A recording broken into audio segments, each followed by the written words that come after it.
attract. Attract to yourself that which you desire. What you desire desires you. Or what you want wants you. And it's really coming to understand that there is an energy that will bring things to you, that will have things begin to show up. And this is not to say that you just put out your manifestation desire and then just sit around and wait for some huge magnet in the sky to just turn on and be facing towards you and have everything just go, there it is. There's an element of working with this divine universal force that is everywhere and a part of this divine essence. It is a divine creation. As you become more tuned into this divine consciousness, you begin to see that there's really a spiritual solution to every problem in your life. That the things that don't seem to be working, the problems that you may have, whatever they are, in relationships, in finances, in healing, and so on, that there is a solution in the physical plane that requires you to get up and do certain kinds of things and act in certain ways. But in back of that action is a thought. And the same force or the same power that moves waves to particles, which is the act of creation, also moves your pictures or your thoughts into the world of form. The same intelligence, the same energy that moves a star across the sky moves a thought across your mind. This energy, this attractiveness, this attraction, this pull towards you and realignment of your intention with divine purpose is something that we can't measure in the physical world the way we would like to be able to measure it, the way we can measure ohms and watts and so on when we're talking about electricity. Nevertheless, it is exactly the very same power, and the power that allows for anything to go from wave to particle also is behind your ability to think, and therefore your ability to picture, and your ability to decide what it is that you do desire. There is something inside of you that allows you to desire something. It isn't the desire I'm talking about. I'm talking about that which gives birth to it, that which allows it to be. The analogy here is when you begin to take care of your body in a certain way and to treat it well, to give it plenty of water, to avoid toxins, to give it the rest that it needs, to nourish it with the proper vitamins and minerals, to give it the proper amount of exercise, to do the things that show that you are respectful of this garage that is housing your soul.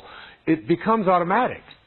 It isn't any longer something that you have to struggle with, that you have to work on, and that you have to think about all the time. You go to automatic.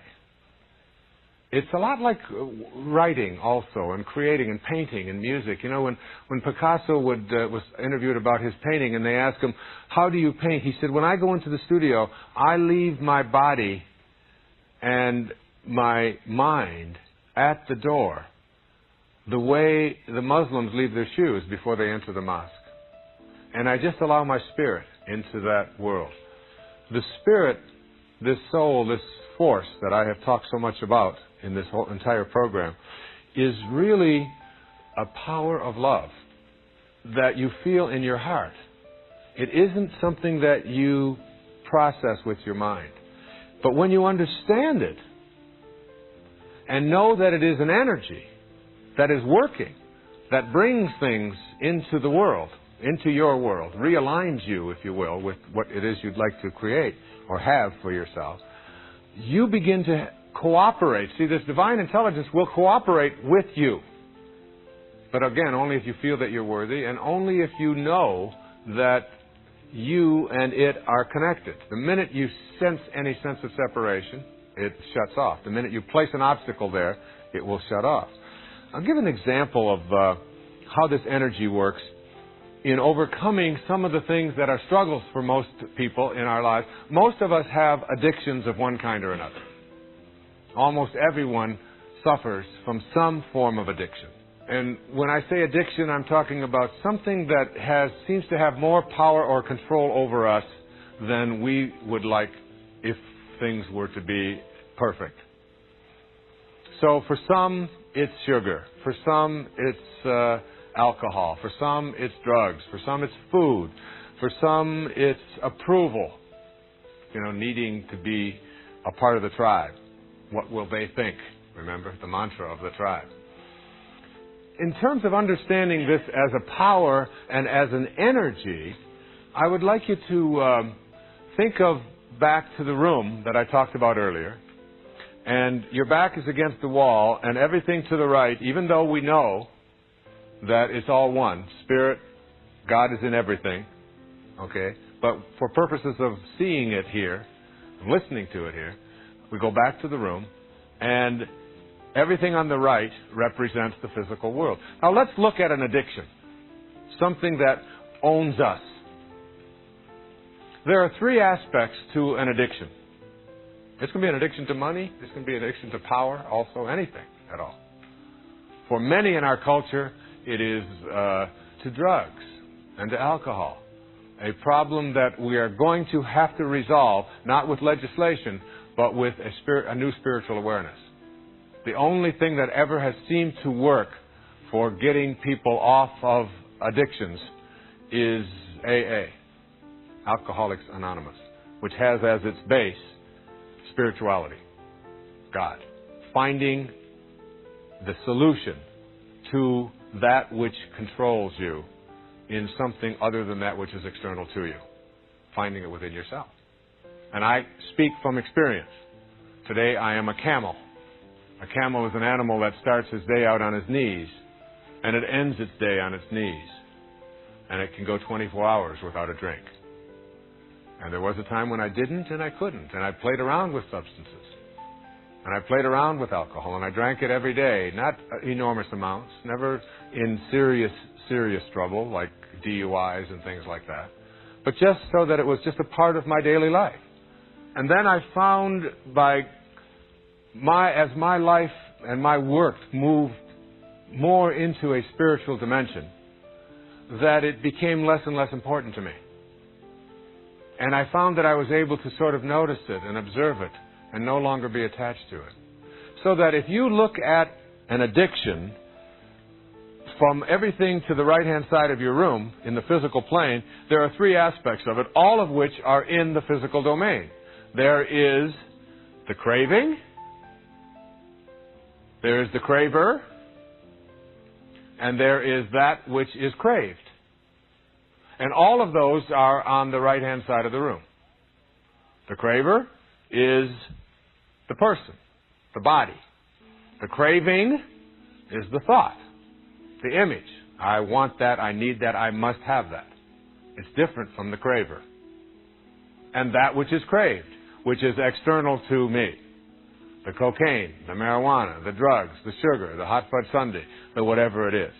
And it's all in the physical domain. And as long as you stay here in the physical domain and try to deal with it and get rid of it in your life, you are still trapped because you haven't gone to your source. The source is the way you transcend the duality of the physical plane.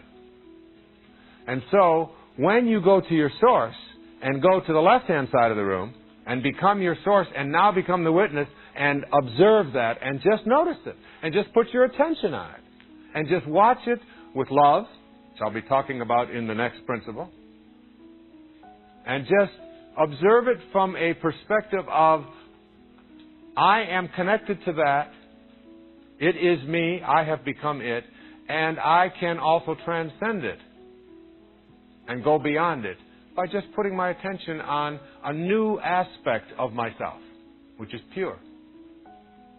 And so from the position of the source, or the sorcerer, you just watch it. And it's not you.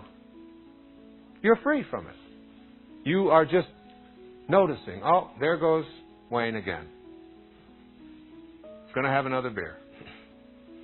And he thinks he really must have this and all. But from the perspective of the witness, of the observer over here, you are pure love. Because that's what God is. That's what the higher part of you is. Just pure unconditional love. And you direct that energy to that aspect of you which has allowed itself to be addicted. And it disappears. When I left those things behind many, many years ago in my life, it was as a result of saying and hearing a voice. And the voice said, "You've tried everything else. Now try me." And when I went there and truly went there, and then began my manifestation meditation on that, it was gone. And now today, I can look at those things that I used to crave, those cravings. I can look at the craver and all that is craved, and I can laugh at it.